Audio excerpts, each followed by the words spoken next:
FIGU Bulletin 67.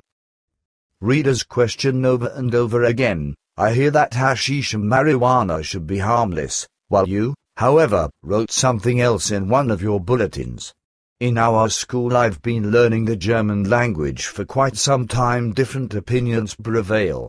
What is correct, now? Can you please ask the parents sometime? Wucheng Dang, China. Answer as an answer. A short excerpt from the 465th contact of the 7th of May, 2008.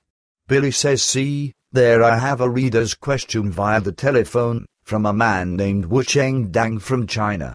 He speaks German and reads our bulletins on the internet and asks if hashish and marijuana are harmful or not.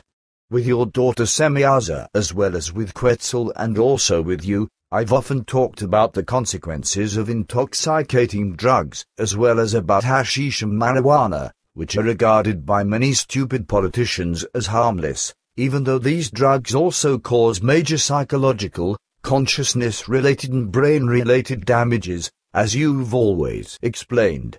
Nevertheless, the advocates of these so-called harmless drugs don't let themselves be influenced by this.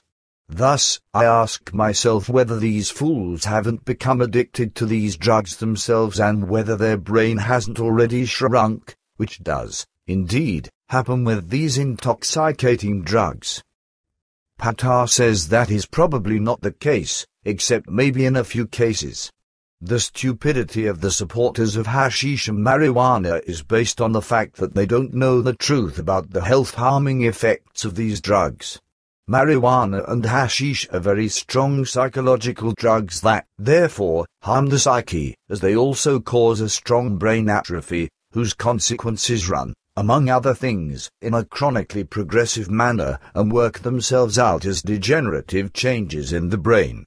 This means that a loss occurs with regard to previously acquired capabilities of perceiving, thinking and recognizing. The loss of these cognitive abilities causes increasing disturbances with regard to memory, but also with regard to intelligence and discernment. This is linked to a change of one's personality structure as well as one's sense of direction and of one's social as well as activity-related aspects. Ultimately, psychotic factors arise, such as hallucinations and delusional ideas and possibly even epilepsy. And the damage, which these drugs also cause, is very great, and the psychological damages and brain atrophy are only two of the various health impairments. Billy says thanks. So in other words, dementia ultimately arises, something like idiocy, if I may say so.